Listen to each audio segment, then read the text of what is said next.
género y de constitución. Así que nada, Blanca, que me bueno, gracias, Joaquín. Las probabilidades de nuestra altura de la presentación son elevadas. Espero que no hayáis registrado con profundidad todos los bienaveres que me ha dirigido mi compañero, porque yo de lo que vengo a hablaros no es de género, no es de derechos fundamentales, vengo a hablaros de algo que es lo que me ha llevado a mí a escribir, ¿no? Lo que me conectó con esta jornada y con el Ateneo Republicano, con el tema de la monarquía, que es nuestra profunda crisis democrática. La profunda crisis democrática en la que estamos, que lejos de ser coyuntural es profundamente estructural, y que si es estructural en las democracias contemporáneas, en general, lo es mucho más, entiendo yo, después si queréis lo podemos debatir, en el caso de en el contexto de nuestro Estado. ¿Por qué me ha llevado eso a reflexionar sobre la monarquía? Y en concreto sobre la posibilidad de un referéndum sobre la monarquía, porque me encontré, para mí era una sorpresa, ¿me puedo quitar mascarilla cuando estoy hablando? Y te acercas un poco al micro, si no te vale, importa. Sí. Yo creo que las dos cosas juntas van a funcionar mejor, ¿no? Para mí era una sorpresa en una jornada que fueron las que dieron causa de las que trae causa el libro este colectivo en el que participo, me encontré que aunque un nutrido grupo de colegas tremendamente prestigiosos hasta el punto de que me quedé sola en el otro extremo, sostenían que no era constitucionalmente posible un referéndum sobre la monarquía. Entonces, yo ahí sobre la marcha, un referéndum consultivo, ¿no? sobre la monarquía. Y yo sobre la marcha argumenté en contrario, como parte del público, como podéis, ¿no? vosotros argumentar hoy a favor y en contra de cualquier cosa que digamos aquí desde la mesa.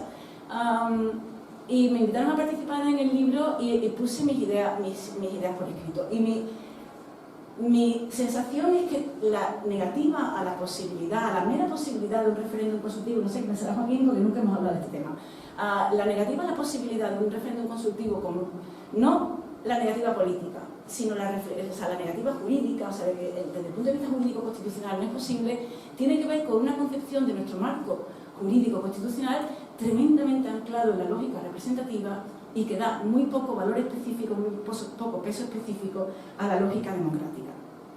¿Vale? Y una cosa me llevó a la otra y son esas ideas las que me gustaría compartir aquí hoy. Y para empezar me gustaría compartir con una idea de entrada, y es que la lógica representativa no es posterior, instrumental a la lógica democrática. Digamos que en el inicio fue la lógica representativa y después vino la lógica democrática. La lógica representativa que trae causa de nada menos que de uno de los autores, bueno, el padre, ¿no? Protopadre del liberalismo moderno, Thomas Hobbes, que teorizó nada menos que el absolutismo. Teorizó el absolutismo con base en una lógica representativa. Y esa lógica representativa la teníamos ya de antes, o sea, la teníamos en la Edad Media, la hemos ido incorporando, y cuando llega el Estado moderno, o mejor, cuando llega la Ilustración y llega la lógica del Estado moderno, lo que hacemos, y esa es la idea que os propongo aquí, lo que hacemos es revestir de un halo de democracia algo que ya estaba ahí de antes, que era la lógica representativa que se nos iba a imponer sí o sí, y lo que hacemos es revestirla de cierto ropaje democrático. Y claro, si partimos de ese pedigrí, de esa arqueología del Estado moderno, la lógica representativa va a ganar siempre. La lógica democrática va a estar siempre a la zaga. Se nos dice, somos un Estado constitucional democrático, somos una democracia representativa. Falso, digo yo. Somos un sistema representativo que tiene algunos ropajes, como a mí me gusta decir, algunos pellizcos de democracia. Tiene algunos ropajes democráticos que vienen a justificar unas dinámicas u otras. Y entiendo yo que en esa lógica es donde se justifica la monarquía, o sea, donde encuentra su encaje la monarquía en una lógica representativa que no democrática, porque la institución monárquica no es democrática por definición, o sea, no es antidemocrática, es ademocrática, pertenece a una lógica distinta, no tiene nada que ver. Ahora bien, que no sea democrática no significa que no le podamos dar refrendo democrático, ¿no? Podríamos pensar en otras instituciones de derecho público o privado. Habría que ver hasta qué punto la familia nuclear es una institución democrática, ¿vale? Podemos darle refrendo democrático, ¿no? Tenemos el matrimonio y tenemos en la Constitución, de hecho, como derecho fundamental, tenemos la tutela de la familia o de las familias como derecho fundamental. Podemos darle refrendo democrático a algo que de entrada no encaja, no pertenece a la lógica democrática. Bueno, pues vamos a hacer lo mismo con la monarquía, ¿no? Tenemos una institución que no es, en principio, no se puede justificar al hilo de nuestra dinámica democrática, pero vamos a darle un refrendo democrático. En teoría se lo dimos, cuando votamos en referéndum, cuando se aprobó a través de nuestros representantes, lógica representativa, pero se lo dimos cuando refrendamos la Constitución del 78. Hasta ahí todo bien. Los problemas surgen cuando a mí me dicen, incluso me dicen colegas de disciplina, no, pero eso no se puede repetir.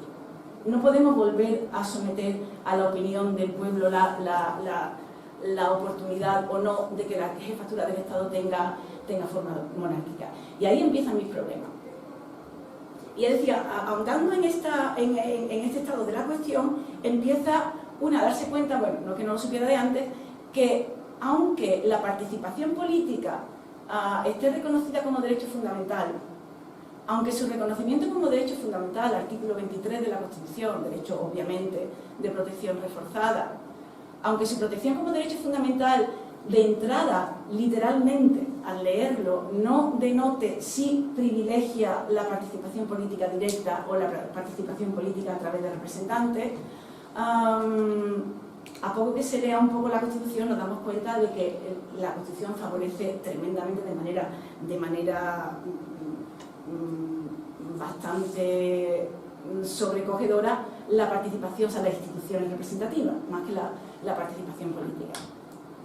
Por si nos quedaba alguna duda, viene el Tribunal Constitucional a restringir el ámbito, o sea, primero a restringir el ámbito de ese artículo, de ese derecho a la participación política, diciendo la participación política es un derecho solamente allí donde estemos manifestando una voluntad directamente política, ¿vale? Una voluntad que tiene que ver con la conformación político-institucional de nuestro Estado, es decir, las elecciones universitarias, por ejemplo, o las elecciones a presidencia de comunidad de vecinos, no tiene cobertura en ese artículo. Nos ubicamos ya en otro precepto constitucional que instiga a los poderes públicos, el artículo 9.2, a promover la participación política, pero que no tiene tutela de derecho. Hasta ahí podríamos incluso seguir la lógica del Tribunal Constitucional. Podríamos incluso pensar, bueno, puede tener cierta lógica que lo que es un derecho fundamental, que no es sino aquellas áreas de nuestra convivencia que tienen tanta relevancia, que no solamente están en el texto constitucional, sino que además dentro del texto constitucional nos han otorgado un título para reclamarla directamente a nivel subjetivo, como Blanca Rodríguez, ¿no?, ante los tribunales, ¿no?, a que esas áreas de convivencia que son tan relevantes para que la democracia funcione, que tienen esa tutela tanto constitucional como además subjetivizada, que yo pueda ir a reclamarlo yo en mi nombre, pues bueno, puede tener cierto sentido que se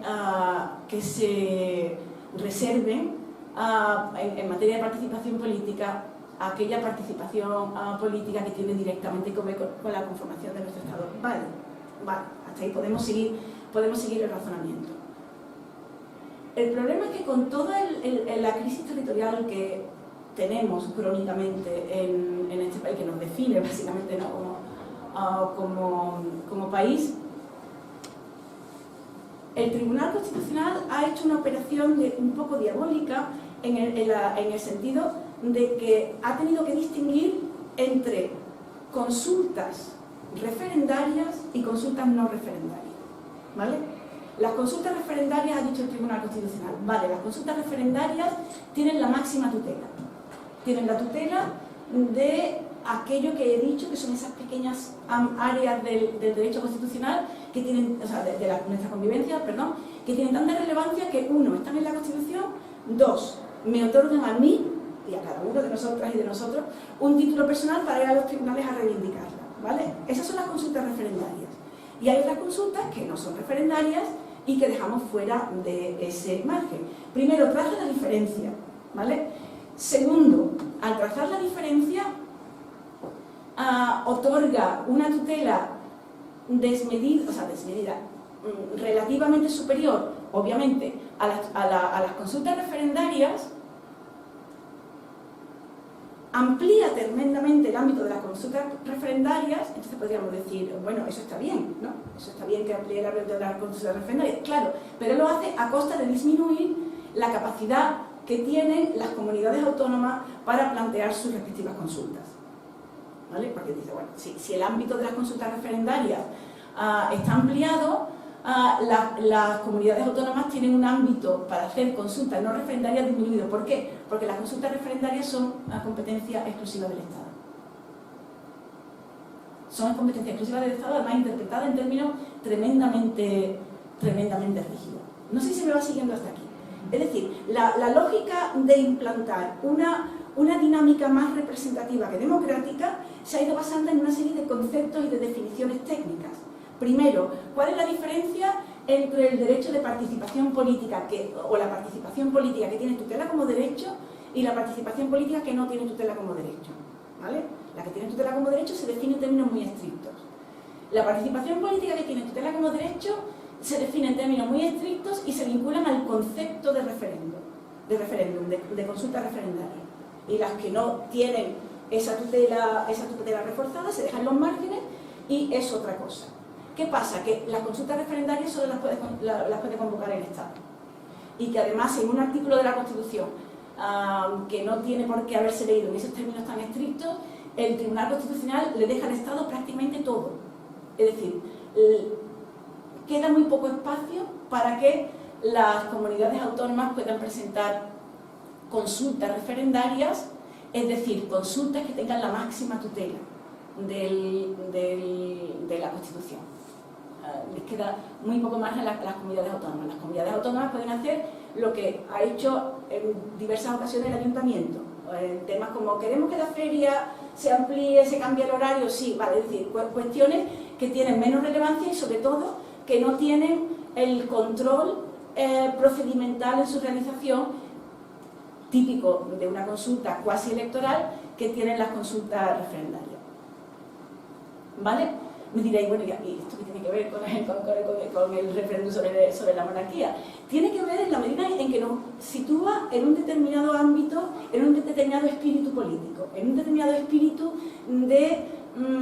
o estado de ánimo con el que aproximarnos a la participación de la ciudadanía en materia política. Es decir, se define muy ampliamente el ámbito que tiene la máxima protección, lo cual parece que es bueno, pero no es necesariamente bueno, en la medida, no es bueno para la participación política, en la medida en que las exigencias técnicas son tremendas y se excluyen las comunidades autónomas, etc. Es decir, el referéndum tiene una serie de exigencias en este estado que, ya digo, excluye en la práctica las comunidades autónomas y lo encorseta en términos que parece que no, en fin, que resta fluidez a la capacidad de consultar a la ciudadanía.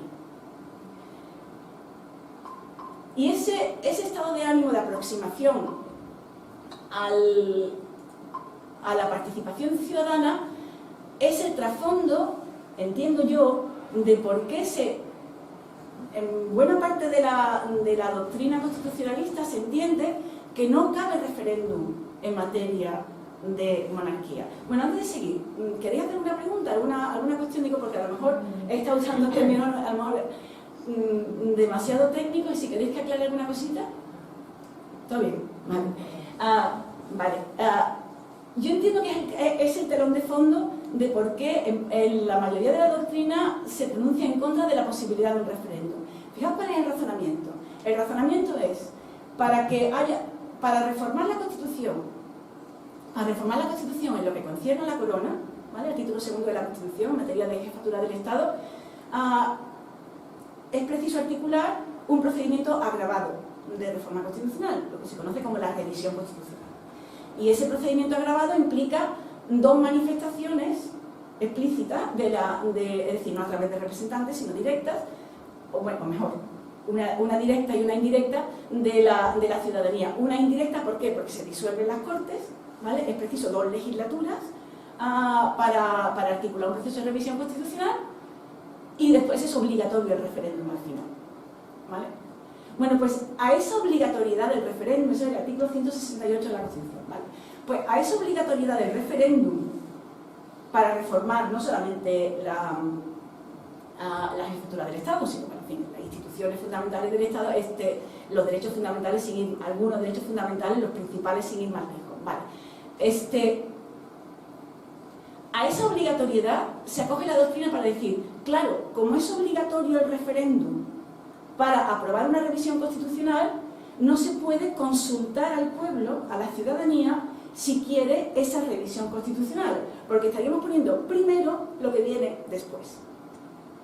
¿Se sigue? Estaríamos consultando primero a la ciudadanía cuando en realidad la ciudadanía tiene que pronunciarse al final.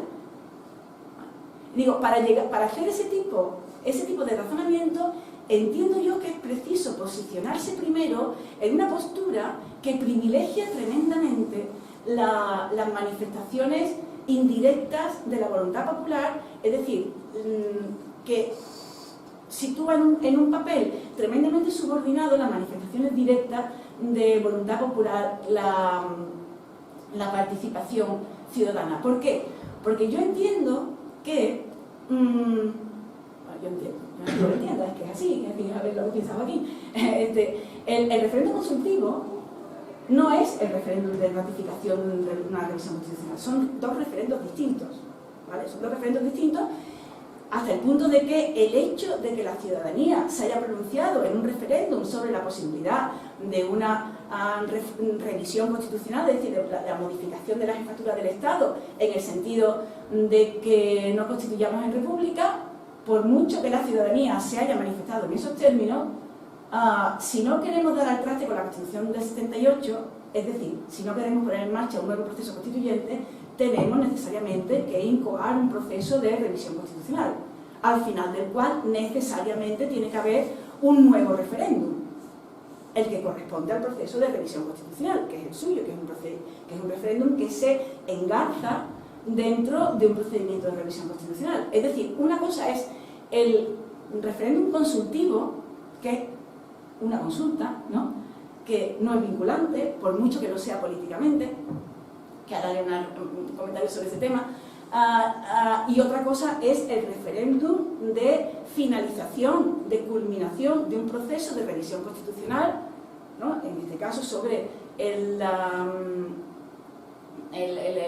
la jefatura del Estado, que sí es vinculante y que además se pronuncia no en abstracto sobre una posibilidad de reforma, sino sobre un texto articulado que ha sido ya acordado por 2 cortes distintas. A medida que hace falta en medio es preciso convocar elecciones que tienen ese perfil, ¿no?, un poco ya referendario, en la medida en que va a ser, obviamente, sería el centro de atención. Bueno, pese a esas diferencias técnicas, pese a la diferencia de perfil político también, que una cosa es que el pueblo se manifieste, oye, pues vamos a cuestionar, o sea, vamos a someter a consulta popular si realmente una institución que, de nuevo, parto de que no es democrática y de que precisaría un refrendo, digamos, casi periódico de su legitimidad, o por lo menos la tranquilidad de que la posibilidad del refrendo está ahí. Es decir, si no se convoca un referéndum es porque hay suficiente consenso social para que no se convoque. Si estamos en momentos como es el actual, claramente, en lo que ese consenso no existe, tenemos que tener la tranquilidad de que esa posibilidad, o sea, de que el referéndum se va a convocar. Si no, no tiene la legitimidad democrática y constitucional que debiera. Pero eso es una cosa, una consulta popular como una señal política a nuestros representantes de por dónde queremos que vayan y que queremos que hagan con nuestro texto constitucional. Otra cosa es el referéndum que pone fin a la aprobación de un texto articulado, aprobado por 2 cámaras sucesivas, etcétera, y que sí es vinculante. Bueno, pues el sentir general en el constitucionalismo es no. Como es preciso el segundo, el primero no es posible. Veo ciertas discrepancias. No, no generalizado, pero Bueno, no, digo en general, obviamente. Hay cierto indicio de eso en la jurisprudencia del Tribunal Constitucional. Tenemos la sentencia del Plan Ibarretxe, tenemos muy condicionado por nuestros problemas territoriales, que son el otro gran escollo con el que convive nuestro Estado, el tema de la jefatura del Estado y de la organización territorial. El Tribunal Constitucional indicó, realizó ciertas... O sea, dejó de alguna manera ver que efectivamente no era posible, este referéndum no era posible. Me parece que de forma innecesaria, es decir, se podía haber tumbado por inconstitucional el Plan Ibarretxe sin necesidad de coartar hasta el punto en el que lo hace el Tribunal Constitucional las posibilidades de referéndum. Pero a mí lo que realmente me impacta es la tranquilidad de espíritu con que la ciudadanía española asume los recortes en su capacidad de participación política directa.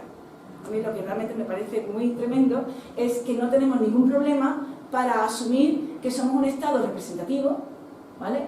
Y que de vez en cuando se nos pide que refrendemos nuestras instituciones representativas en un momento electoral que parece que resume todo el momento, mayormente, ¿no? el momento democrático. Y claro, llegamos a este punto, se podía preguntar, ostras, pero ¿se le puede preguntar al pueblo todo? ¿Se le puede preguntar de todo a la ciudadanía? ¿Se le puede preguntar a la ciudadanía que someta a votación, pues qué sé yo, el derecho a la vida, revisando la posibilidad de pena de muerte, por decir un caso, ¿no? Por poner un caso así, con el que todo el mundo conecta, ¿no? a nivel visceral.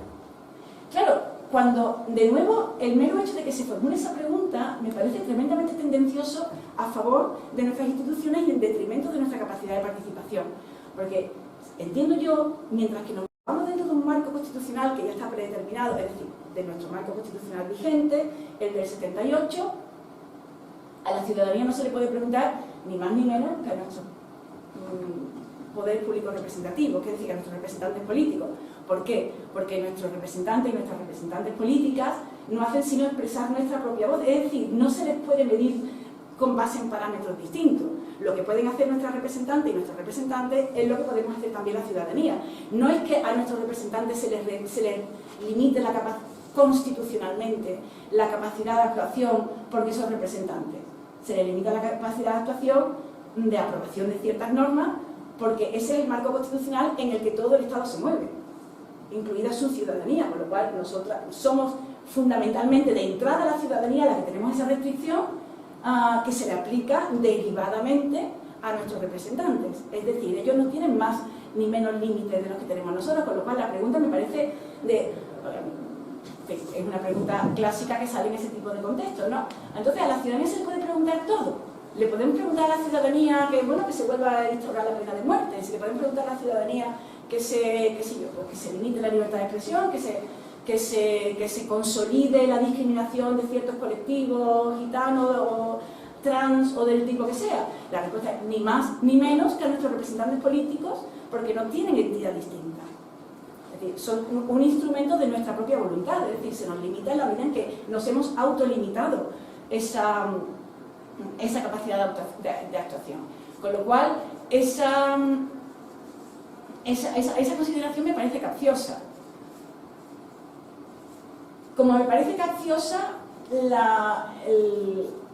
que se recurra a la idea de, bueno, si tanto queréis una reforma, ¿no?, constitucional para modificar el título segundo, pues promoverla. O sea, si tanto queréis una consulta sobre el tema y tanto os interesa, pues promover la reforma constitucional, que lo impide. Bueno, pues nos lo impide las inercias de funcionamiento de este país que efectivamente no se toma en serio su ciudadanía democrática, nos impide que la reforma de la Constitución, la simple y mucho más la agravada, son anatema, es decir, imposible. No es imposible jurídicamente, pero políticamente sí. Es decir, reenviar la cuestión de la reforma del referéndum en torno a la monarquía a la puesta en marcha de un proceso de revisión constitucional es reenviarlo al infinito. No va a pasar. No va a pasar. Yo hace mucho tiempo que digo, cuando hablo de esta cosa, digo, la reforma constitucional, lo estuvimos viendo también cuando estuvimos en la de la reforma, creo, que fue entonces, la reforma constitucional en este país tiene que empezar por una cosa chiquitita y facilita. Si queremos reformar la monarquía, que sea por el orden sucesorio, aunque hay, ¿no?, un razonable consenso y quien no está de acuerdo no se lo atreve a decirlo. Con lo cual que empecemos por una cosa facilita, que introduzcamos la orientación sexual como motivo sospechoso de discriminación, que no está en la Constitución expresamente mencionado como tal. Se ha interpretado como tal, pero no está expresamente mencionado. Una cosa facilita para que le perdamos ese miedo, ¿no?, ese miedo adolescente al abismo que tenemos cuando se nos plantea la cuestión de la reforma constitucional. Empezar la idea o poner en marcha nuestra trayectoria, nuestro currículum como un Estado que se atreva a reformar la Constitución, empezar por la jefatura del Estado o por el sistema territorial, es kamikaze, no va a pasar nunca. No va a pasar, nos mataremos unos a otros de nuevo antes que eso pase. Primero, yo me acuerdo, mis hijos, estas anécdotas familiares que a veces no puedo reprimirme, no puedo remediar lanzarlas, pero mis hijos fueron a un colegio Montessori, yo un par de años en Londres fui a un colegio Montessori, y una cosa que aprendí, que me sirve para un montón de cosas de la vida, es que a mi hija la enseñaron primero a escribir con el dedo y a dibujar, y a coger el lápiz y le enseñaron a dibujar. Es decir, si aprende a escribir con un lápiz, tiene que aprender dos dificultades al mismo tiempo. Tiene que aprender cómo se coge un lápiz y al mismo tiempo aprender a escribir. Bueno, pues aprende a escribir con el dedo en una pizarra de arena y aparte dibuja con el lápiz. Y después llegará un momento en que una de las dos cosas. Bueno, pues algo parecido. Algo parecido me parece a mí que deberíamos plantearnos en serio en materia de reforma constitucional. Tremenda oportunidad perdida, la reforma en materia de discapacitados en este país, que ha pasado muy por debajo del radar político, o sea, ha tenido muy poca repercusión, pero habría sido una primera experiencia realmente que habría tenido un valor superior al de la reforma constitucional en sí misma que habría introducido, nos habría entrenado la reforma constitucional. Y a partir de ahí, pues a lo mejor estamos en situación de plantearnos una revisión del título segundo de la jefatura del Estado. Yo entiendo que antes que eso,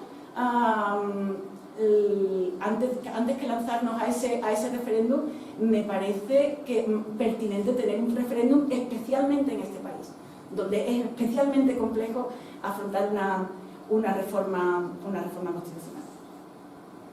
Y bueno, y en esta línea de reflexión solamente una idea, que es que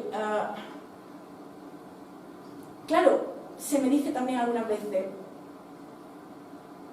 no podemos estar teniendo referendos todo el tiempo, los referendos los carga el diablo, ya lo sabemos, ¿no? Que si Brexit, que si tal. Y además tenemos la experiencia, ¿no?, tan traumática del caso catalán, que nos ha dejado tremendamente marcados como ciudadanía. Pero bueno, no podemos estar sometiéndolo todo a referéndum, puede ser un elemento distorsionante del funcionamiento de las instituciones. Si estamos todo el rato convocando referéndum, pues puede ser que estemos distorsionando el funcionamiento de las instituciones, incluida la institución de revisión constitucional, de reforma, revisión constitucional. Y yo digo, vale, de acuerdo, problema, no lo sabemos porque no lo hemos tenido. No solamente no tenemos reforma constitucional, sino que no, bueno, salvo las que nos imponen, sino que tampoco tenemos experiencia sólida en materia de consultas populares, de las que sirven, ¿no?, de las que tienen peso político, es decir, en materia de referéndum consultivo. No lo sabemos. Podría ser que a fuerza de, como el caso italiano, que se pone como ejemplo, a fuerza de repetir las consultas populares, podría ser que acabásemos distorsionando el funcionamiento de las instituciones. Pero bueno, estamos poniendo el parche antes de la herida, no lo sabemos. Entonces, para evitar un déficit democrático, estamos incurriendo en un déficit democrático muy superior, que es aquel que por miedo a que la institución de reforma constitucional no funcione, que en todo caso no se pone nunca en marcha por iniciativa propia, estamos impidiendo la participación de la ciudadanía en primera instancia sobre esa materia que en teoría debería, según se argumenta, o sea, no según me argumentan, debería ser objeto exclusivamente de reforma constitucional. Bueno, entonces no tenemos ni lo uno ni lo otro, no tenemos la reforma constitucional porque estamos atascadas en ese miedo atávico a la reforma, y por miedo atávico a la reforma tampoco tenemos el referéndum, con lo cual estamos completamente amordazadas como ciudadanía en ciertas cuestiones, lo cual, bueno, no hace falta que lo diga. No hace sino incidir en la famosa crisis de legitimidad democrática en la que estamos, parece que condenadas a perpetuarnos, es decir, no se le ve mucha salida, ¿no? No se le ve mucha salida porque parece que todas las salidas encierran un elemento de abismo al que no parece que nos queramos enfrentar. Por eso, no sé, a mí me parece que la reforma, o sea, el referéndum en materia de jefatura del Estado no es ya una convención, es una necesidad democrática. O sea, tenemos que saber que podemos tener ese referéndum. Decidamos convocarlo, tenemos que tener la convicción de que si queremos ese referéndum podemos convocarlo. Y yo diría, bueno, que en este momento sería más que pertinente, pero por lo menos tenemos que saber que podemos convocarlo y que se nos va a escuchar. Porque otro argumento, el argumento de el resultado del referéndum va a condicionar el proceso de revisión constitucional, mi respuesta es: ¿cuál es el problema? ¿Qué problema hay a que el pronunciamiento político de la ciudadanía condicione a cómo van a funcionar nuestros representantes políticos, precisamente? Es decir, es lo obvio, ¿no? Que nuestros representantes, nuestras representantes estén condicionados por lo que queremos de verdad. No es que lo vayan condicionados, claro, de eso se trata, ¿no? Se trata de que son nuestros representantes y que tienen que estar atentas a lo que la ciudadanía quiere. Con lo cual, a mí me parece que la reivindicación de un referéndum por la monarquía tendría un efecto terapéutico que iría mucho más allá de la institución monárquica y de la instauración de una república. Me parece que tendría un efecto catártico, democrático, profundo, sobre nuestro marco de convivencia. Y bueno, quién sabe, a lo mejor nuestros representantes, la próxima vez que se encuentren con una reforma sobre cómo la Constitución se refiere a las personas con diversidad funcional, pues a lo mejor la próxima vez le da salida a la ansia de participación de la ciudadanía por ahí, y a lo mejor se toma en serio y por lo menos tenemos una reforma constitucional aunque de entrada, aunque no sea la de mayor calado, y eso empieza a poner las bases para reformas constitucionales más profundas: 1, monarquía, o sea, jefatura del Estado; 2, organización territorial del Estado, que son tremendamente necesarias y sin las cuales el sistema va, si no a implosionar, a morir de asfixia. ¿Entiendo? Bueno, ya está. Gracias. Bueno, pues bienvenida a la pregunta y reflexiones, con cierta brevedad. Y Blanca, mira, tú has teorizado sobre cómo podría ser este proceso, ¿no? O has hecho un marco, ¿no? En la práctica, ¿cómo podría ser? Porque tú has hablado de que la Cámara Legislativa tendría que estar un tiempo sin convocarse, no en la práctica, digo, aterrizando nuestras instituciones, al final el referéndum de la ciudadanía. ¿Antes qué? ¿Te refieres al proceso de revisión de la Constitución? Sí, claro, no, se tienen que poner primero de acuerdo las cámaras en el principio de reforma, o sea, 2/3 nada menos de las cámaras. Se disuelven las cámaras, hay elecciones, cuyo tema central no es aventurado sospechar que va a ser el tema de la reforma, en este caso la reforma de la jefatura del Estado. Se disuelven las cámaras, confirman que efectivamente están de acuerdo en seguir adelante con la revisión y se empieza a elaborar un texto. Y al final de ese proceso es obligatorio el referéndum, o sea, se tiene que considerar si afecta a alguna parte de la Constitución, como es la jefatura del Estado. Es decir, primero se tienen que poner de acuerdo las cámaras actuales. El problema de esta, o sea, las que estén ejerciendo sus funciones en ese momento, y después se tienen que disolver, lo cual se está haciendo como un problema político tal. pero bueno, basta con que lo hagan al final de la legislatura. Tampoco se trata de que pierda la legislatura, lo haces al final de la legislatura, te disuelves, hay elecciones, las nuevas cámaras dicen, vale, estamos de acuerdo, seguimos adelante. Si no están de acuerdo las nuevas cámaras, no hay nada que hacer. Es decir, las elecciones ahí son determinantes, ¿no? El electorado está, por eso digo que el electorado participa dos veces. Una es eligiendo a las nuevas cámaras, pues si el electorado no está de acuerdo, las cámaras no lo pueden hacer de espaldas al electorado. El electorado elige a nuevas cámaras y si las nuevas cámaras no están de acuerdo no hay nada que hacer, pero si sí están de acuerdo con el proceso, pues empiezan a elaborar el texto articulado, o sea, la reforma. Y después la ciudadanía se pronuncia sobre el texto concreto. Es decir, no es en abstracto, queremos, ostras, a lo mejor puede pasar, que se articule un sistema republicano que aunque yo esté de acuerdo aunque yo sea republicana, yo diga, no, yo este sistema no lo quiero por la razón que sea. Entonces yo puedo a lo mejor abstenerme o votar en contra porque no me guste ese proyecto, o sea, ese texto concreto. Es decir, una cosa es el referéndum, quiero una república, y otra cosa es que me digan, mira, este es el texto, ¿vale? Ciudadanía, ¿lo queréis o no lo queréis? Entonces, ahí la posibilidad de decir, bueno, yo no estoy de acuerdo con ese texto existe, ¿no? Aunque en la práctica digan, bueno, es un mal menor respecto de la monarquía, etcétera, pero bueno, siempre puedes votar en blanco, abstenerte o lo que sea. Tenemos a ver si funciona hoy el equipo. Porque ayer no funcionó. Tenemos aquí conectado al vicepresidente del Ateneo Republicano de Asturias, José Luis Iglesias, si quiere formularle la pregunta a Blanca. No sé si me oye, José Luis. Y el micrófono. Sí, le he dicho que lo active. No sé si me irá. Y si no te aparece tu teléfono, pues Sí, estoy.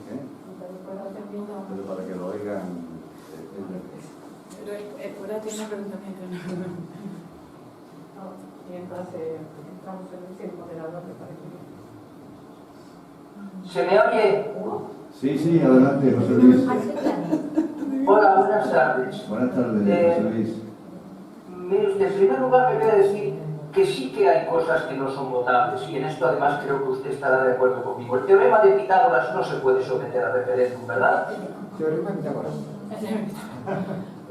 En segundo lugar, ¿es usted consciente de que el referéndum que ustedes proponen va en contra de la Declaración Universal de los Derechos Humanos? La verdad es que no, si me lo aclara. Pues mire usted, se lo voy a aclarar porque como los tengo aquí a mano, le voy a leer el artículo 30, que es el último de esta declaración, que dice: nada en esta declaración podrá interpretarse en el sentido de que confiere derecho alguno al Estado o a un grupo o a una persona para emprender y desarrollar actividades o realizar actos tendentes a la supresión de cualquiera de los derechos y libertades proclamados en esta declaración. Y precisamente el artículo 1 dice: todos los seres humanos nacen libres e iguales en dignidad y derechos. Es decir, ustedes están proponiendo un referéndum para que puede legitimar a una opción de Estado que va en contra del artículo 1 de la Constitución, de la Declaración Universal de Derechos Humanos. Es decir, a mí sinceramente, desde que empezó esta campaña por referéndum, tengo que decirle que en primer lugar esto me parece muy grave. Es decir, se está difundiendo una campaña que va en contra de los derechos humanos. Estratégicamente me parece un error que ignora completamente la sociedad española en la que vivimos.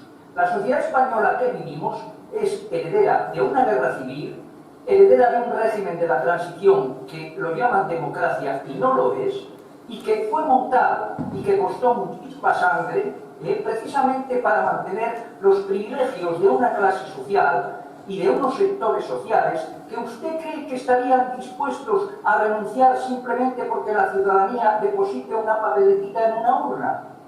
Y por último, mire usted, ya tuvimos un referéndum y hay que aprender de la experiencia y de la historia. ¿Se acuerda usted cuando nos convocaron para un referéndum que nos decían de entrada no, y debajo estaba de salida tampoco, y seguimos estando en la otra. ¿Quién cree usted que iba a organizar ese referéndum? ¿Lo iban a organizar los partidos republicanos, que por cierto no fueron admitidos a las primeras elecciones generales que hubo en este país? Yo creo que esto es una broma y es un infantilismo político, y así no va a venir la República. Pensar que por la vía fácil se puede cambiar la reforma de un Estado, yo le preguntaría, ¿cuántas repúblicas de las muchas que hay en este mundo han venido por la vía electoral? Porque yo solo conozco uno, la italiana, que vino después incluso de que la monarquía había entregado el poder al fascismo que llevó a la nación italiana a la guerra mundial. Resulta que aun cuando los guerrilleros acababan de entregar las armas, se convoca un referéndum y aun en esa situación la república salió por la mínima, Es decir, no soñemos con los caminos fáciles para resolver los problemas difíciles. La república vendrá, pero no por la vía fácil, porque no se cambian fácilmente las formas de Estado. Gracias, gracias José Luis, te contesta Blanca. Vale, gracias. Sí, yo no creo que la vía del referéndum sea la vía fácil. Yo creo que es una vía catártica. Yo creo que sería toda una hazaña política que un referéndum sobre la jefatura del Estado se celebrase. Y sería así, sin duda, más hazaña que se ganase. Pero a mí me parece que sería una gran victoria democrática si eso tuviera lugar. Y en relación a que no haya referéndum, o sea, que la República venga como con base en un nuevo momento constituyente. Claro, es posible, y la mejor manera de conseguirlo es seguir asfixiando, ¿no? Seguir privando de aire democrático al sistema que tenemos, llegará un momento en que implosionará, como decía antes, o morirá de inanición y acabaremos en otro momento constituyente. Pero a mí me parece que el valor democrático que eso tiene, a mí me parece menor o menos maduro, si me permitís, que una reflexión consciente sobre la no pertinencia de tener una jefatura del Estado no democrática en España. Y en el momento, o sea, si no queremos iniciar un nuevo momento constituyente con todo lo que eso trae consigo de visceralidades, y de momento en el que hay muchas cosas que cuentan más que la reflexión democrática, a mí me parece que en términos, ha hablado antes de estrategia, ¿no? A mí me parece que en términos de principio estoy de acuerdo. En términos de principio, una monarquía democrática es un oxímoron, no debería existir, no debería existir, ¿vale? Estoy de acuerdo en términos de principio, pero la tenemos. O sea, si tuviéramos que votar de entrada, si estuviéramos en el punto cero y tuviéramos que votar monarquía o república, efectivamente plantear la monarquía no es una opción, me parece que sería lo correcto. La monarquía no puede ser una opción en un sistema democrático, no tiene sentido. Estamos volviendo a Hobbes, ¿no? De una manera o de otra. Pero es que ya la tenemos. Entonces no es igual votarla de entrada que quitarla. Y para quitarla, o bien la votamos fuera, o bien iniciamos un nuevo momento constituyente. Y a mí me parece que este país necesita urgentemente un curso intensivo en madurez democrática, en participación, en reforma constitucional y bueno, en todo lo que implica, ¿no? la participación democrática. Entonces, a mí me parece que si tuviésemos un par de experiencias de reforma constitucional facilitas y después tuviésemos las agallas de plantear una revisión constitucional para reformar el título segundo de la jefatura del Estado, me parece que nos daría una solidez democrática que no tengo tan claro que ganemos, que consigamos con un nuevo momento constituyente con todas las visceralidades que surgirían entonces. Me parece probable, no creo que sea probable. Yo creo que las probabilidades de que haya un nuevo momento constituyente me parecen cada vez mayores, ¿no? Ahí Javier Perroyo lo lleva diciendo un siglo y cada vez me parece, mientras más tiempo pasa, más me parece que tiene razón. Pero que sería que sería de una gran belleza democrática y que nos daría mucha solidez y mucha autoconfianza como ciudadanía democrática, sin duda. O sea, que tuviésemos la valentía de decir, oye, vamos a votar, que se vaya esta forma de jefatura del Estado, que está ahí porque está, es un hecho, no debería estar, pero está, es un hecho. Si tuviéramos que decirlo de principio, no estoy de acuerdo, no debería ser ni siquiera una opción, pero ya está ahí. Vamos a votar que se vaya, me parece que nos daría una tremenda confianza, madurez, confianza, como estoy diciendo, para afrontar esa y otras cuestiones, más complejas como la organización territorial del Estado, por ejemplo, ¿no? Yo creo que en el fondo estamos de acuerdo, quizás en la visión estratégica, a lo mejor no tanto. A mí me parece que tiene valor estratégico y también creo que tiene valor de principio el plantear ese referéndum. ¿Más preguntas? Bueno, gracias Blanca, porque es la primera vez que entiendo así en términos más o menos globales y teniendo en cuenta el alto grado, la alta dificultad que tiene esta serie de conceptos que ha estado manejando, por lo menos para mí la tiene desde luego, ¿no? Pues he entendido dos cosas que me parecen fundamentales. Una, que no somos un Estado democrático, y dos, que no somos un pueblo soberano. Yo ya con eso ya funciona. Pero además, puesto sobre la marcha, puesto sobre la mesa con argumentos de carácter jurídico. Y claro, estas dos afirmaciones, que pueden parecer maximalismo y tal, están hechas con la Constitución en la mano. O sea, que mira por dónde me siento hasta constitucionalista en este momento, ¿no? ¿Cuál es la cuestión? La cuestión es que, partiendo de ese principio y con la inercia a la que tú has aludido, claro, tú has dicho en muchas ocasiones, tenemos miedo, esa primera persona del plural, que yo entiendo que es una manera de hablar, pero a mí me ha estado, digamos, inquietando todo el tiempo, porque tenemos miedo, si tuviéramos la capacidad de, si nos sintiéramos, digamos, forzados o nos sintiéramos animados a hacer tal cosa, creo que teniendo en cuenta que no somos un Estado democrático ni un pueblo soberano, no cabe la primera persona del plural. Es decir, están las cosas de tal manera, no sé, yo no sé si esta tarde está especialmente la tarde así. Creo sinceramente que están las cosas de tal manera que aquí lo que hay es un tapón. O sea, aquí no se puede avanzar en ese sentido mínimamente, porque está todo enrevesadísimo. Luego, los partidos políticos que se dicen republicanos están funcionando, animando a cohesionar ese tapón y a que no se disuelva de ninguna manera el pegamento, definiéndose como republicanos en términos de postureo político y sin asumir las consecuencias que eso tendría de alguna manera. Es decir, no intentando, digamos, arrastrar el tapón y que el sistema arrastre con él toda esa excrescencia no democrática, sino justo lo contrario, consolidándose. Entonces, ese sistema que viene de lo que llamamos el régimen del 78, que ha hecho que estemos en esta situación empantanada en la que es imposible moverse y en la que el pueblo no es soberano. Por tanto, a mí en última instancia me preocupa además, es decir,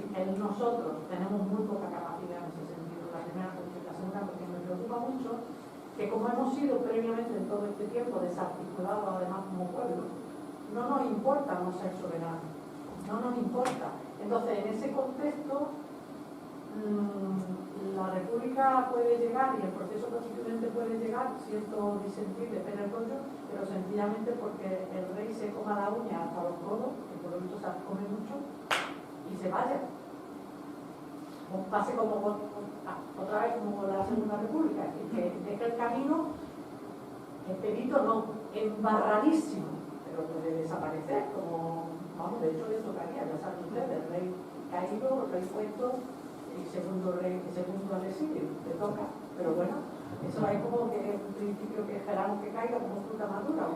Es decir, sinceramente, en mi opinión, y visto lo visto, porque además ha dado una serie de argumentos de carácter jurídico, de carácter constitucional incluso, yo creo que estamos en una especie de callejón sin salida, en la que el régimen lo único que puede ir es a mayor grado de conservación.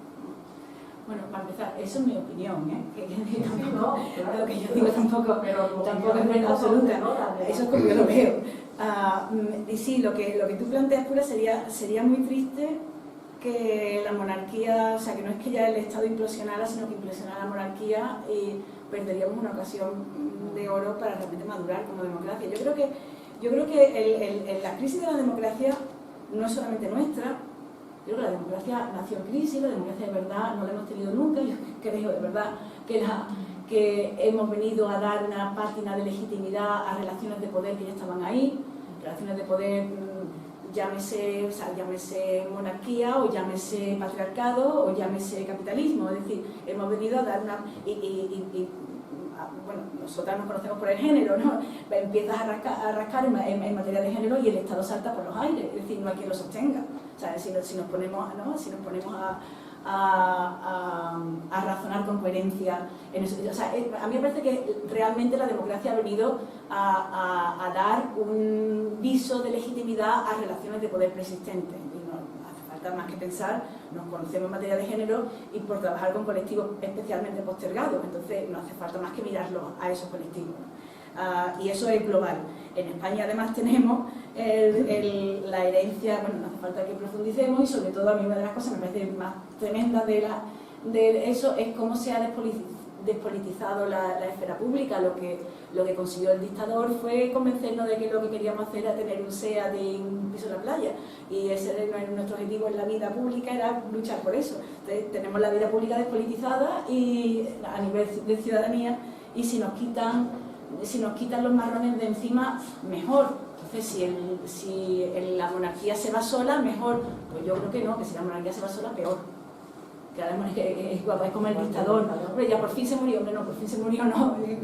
¿Qué nos pasó? Que no fuimos capaces, ¿no? de acabar con la dictadura. Pues me parece que estamos en una inercia parecida, que, insisto, creo que la crisis de la democracia es global en la medida en que la democracia globalmente nació en crisis, no es un sistema no hemos tenido un sistema democrático en la modernidad, hemos venido a justificar, a legitimar relaciones de poder que estaban ahí, y bueno, con un montón de qué sé yo, de trucos mentales, de excepciones que nos permiten pues tener un capitalismo que nos rige, un patriarcado que nos rige, unas relaciones socioeconómicas, lo que ya sabemos, ¿vale? Pero además en España empeora porque no tenemos ni siquiera la valentía, y hablo en plural, en fin, yo creo que seamos democracia o no, podemos hablar como colectivo que convive. Yo creo que efectivamente, más allá de que individualmente, yo digo como colectivo, no tenemos la valentía de decir, esto hay que encararlo. Tenemos unos partidos políticos que se han hecho con todo el sistema, es decir, que os voy a contar que no sepamos. Y ahí el que la monarquía desaparezca me parecería muy triste. Me parece tan triste como la muerte del dictador. Vamos a repetirlo, porque si no aprendemos, vamos a estar repitiendo lo que se suele decir, ¿no? Si no se aprende la historia, repetimos nuestros errores, pues ahí andamos, esperando a que se muera, si no el monarca, si la monarquía. Y eso no nos va a llevar muy lejos, porque después de ese problema vendrán otros. Y el territorial no se va a solucionar con la muerte de nadie, el territorial está ahí. Y si no aprendemos, si no nos hacemos con un poquito de solidez para afrontarlo. ¿Alguna otra cuestión? Yo le preguntaría, seguro que a todos nos interesaría conocer la opinión respecto a este referéndum monarquía-república de Joaquín Rulías. Pero que tú no eres Blanca, yo te estoy preguntando. Pero como Blanca ha interpretado, a ver, yo creo, en el tema central que plantea Blanca, yo lo que no estoy de acuerdo con ella es en lo que dice que la mayoría de los profesores de Derecho Cristiano dominan. En el mundo que yo me muevo, yo creo que tenemos amigos distintos. En el mundo de los profesores de Derecho Cristiano que yo me muevo, hay unanimidad con que se puede hacer. Pero también hay unanimidad en el análisis de por qué ha dicho el Tribunal. Es decir, el Tribunal Constitucional ha dicho que no se pueden hacer, que no se puede preguntar a la gente sobre cuestiones básicas de cómo está modulado. Pero claro, el Tribunal Constitucional lo ha dicho al hilo de Cataluña. Vale, y otra cosa, empezó con Ibarreche, pero después ha dicho al hilo de Cataluña. Y ha dicho al hilo de Cataluña para decir, no permito que en Cataluña se haga este referéndum, y para legitimar toda la lucha contra, digamos, que hace un razonamiento viciado, no hace un razonamiento limpio. Como no hace un razonamiento limpio, yo lo que diga el tribunal ahí tampoco me lo creo. A mí lo que me parece, y yo creo que vamos, estoy muy de acuerdo con Blanca, hay un argumento de fondo muy importante, y es que el proceso de reforma constitucional, cualquier proceso de reforma constitucional, no es un proceso político que concluye con el pueblo diciendo sí o no. Eso es una visión que ni siquiera el propio tribunal tendría. Cualquier proceso de reforma constitucional tiene que partir de la gente, tiene que partir de un debate social. Y ese debate social implica poder preguntarle a la gente su opinión. Yo creo que estoy convencidísimo que si el gobierno central mañana decide preguntar, hacer un referéndum consultivo para ver si quitamos la palabra no válido de la Constitución, estoy convencidísimo que el tribunal va a decir que claro, por supuesto, que se puede consultar. O sea, vamos a empezar un proceso, pues claro, a ti no te pueden vetar que tú empieces un proceso, porque lo que está diciendo el tribunal al final es que la reforma de la Constitución no se puede hacer con un proceso dialogado, sino que tiene que ser los políticos y la gente dice sí o no. Y como yo creo que eso es contrario a la esencia de la Constitución, pues yo creo que al final no tengo ninguna duda de que todo el mundo y todos los profesores de Derecho Constitucional estaremos de acuerdo en que se le puede preguntar a la gente para empezar un proceso de reforma para su opinión. Bueno, no son las opiniones que yo he escuchado en la materia, pero efectivamente no vemos en círculos distintos. Sí, a ver, tú preguntas esto a un profesor catalán y el 99%, y no había independentistas, te van a decir lo que estoy diciendo yo, que he participado en muchos actores. Te van a decir todos, y te van a decir que lo que ha dicho el tribunal es un disparate y que no podemos vivir en el derecho constitucional repitiendo como lo ha dicho el tribunal, pues entonces es verdad. Claro, pues sabes que el tribunal, bueno, y esto ya, ¿no? Si nos dejáis un intercambio de profesor a profesor, no, si yo me digo ya me encargaré yo. El tribunal sabe muy bien cómo introducir argumentos técnicamente duros, difíciles de cumplimentar y después hacer las excepciones que quieran. ¿Vale? Por ejemplo, una cosa muy tonta, ¿no? El recurso de amparo del artículo 44, la violación de... Es decir, tecnicismos que son complejos algunas veces de cumplir, entonces el tribunal no recurre a ellos cuando no hace falta y cuando no sabe cómo lidiar con un caso, pues apela a ese tecnicismo. Y se lo ve y cuando no, como todo el mundo está contento de que no recurra a ese tecnicismo, cuando no es, pues nadie traza el paralelismo. Entonces yo sospecho que siendo la cuestión de la jefatura del Estado una cuestión tan dura y tan difícil como la territorial, aquí el tribunal se va a acoger a la doctrina Ibarretxe y a la doctrina consulta catalana. Mientras no hay una mayoría social. Yo creo que si hay una mayoría social, a ver, ya es muy fácil. Si la derecha, que así, si la derecha española está de acuerdo con hacer un referéndum, el tribunal dice que se puede hacer. Y si no, sí, no, pues eso a qué nos lleva. Pues a la conclusión de que lo que diga el tribunal, claro, pero si llegamos a esa conclusión, estamos llegando a la conclusión de que lo que dice el Tribunal Nacional no es la única interpretación posible de la Constitución, sino la interpretación que le ha convenido en un momento determinado. Luego no tengo por qué seguirla. Claro, no, yo estoy convencida que esa interpretación, de hecho, es mala e innecesaria, porque habría llegado si quiere llegar a la conclusión de que el referéndum consultivo catalán no se puede hacer, es inconstitucional, y el plan de Ibarretxe también lo era, tenía suficientes argumentos sin cargarse el referéndum. Tenía, ok, nada más. Lo que pasa es que eso fue la tercera sentencia, y a mí primero dijo una cosa, después dijo, es que esto no es competencia autonómica. Bueno, sí, y a la cuarta dice, bueno, pues entonces que... Es a mayor abundamiento, es un argumento, siempre a mayor abundamiento, que tiene un efecto colateral brutal, en la medida en que nos deja con la sensación, o sea, da argumentos a quienes no quieren plantear referéndum sobre sea monarquía, jefatura del Estado o sobre lo que sea, que se une a argumentos políticos, ¿no? Los referéndums cara al diablo, tal cual, la partición, tenemos a nuestros partidos que ya no solucionan todo, pero se une el argumento jurídico. Y yo creo que es necesario, que podría haber llegado al mismo fallo en los dos casos, creo. Pero bueno, da igual. Pero estoy de acuerdo contigo, el Tribunal Constitucional no es tampoco, es decir, no es Moisés y las tablas de la ley, es decir, un órgano que interpreta, contingente, y cuya interpretación puede evolucionar, etcétera. Pero de momento es lo que tenemos. Y yo sospecho que es más fácil que el que admite un referéndum para introducir la diversidad funcional o lo que sea. Hombre, estratégicamente, claro. Es decir, más fácil un referéndum sobre la Feria de Abril que un referéndum sobre la monarquía. Por eso me pareció tan tremendo y tan triste que ese referéndum no saliera, porque habría sido, o sea, ese referéndum, esa reforma, no saliera porque habría sido un entrenamiento muy bueno.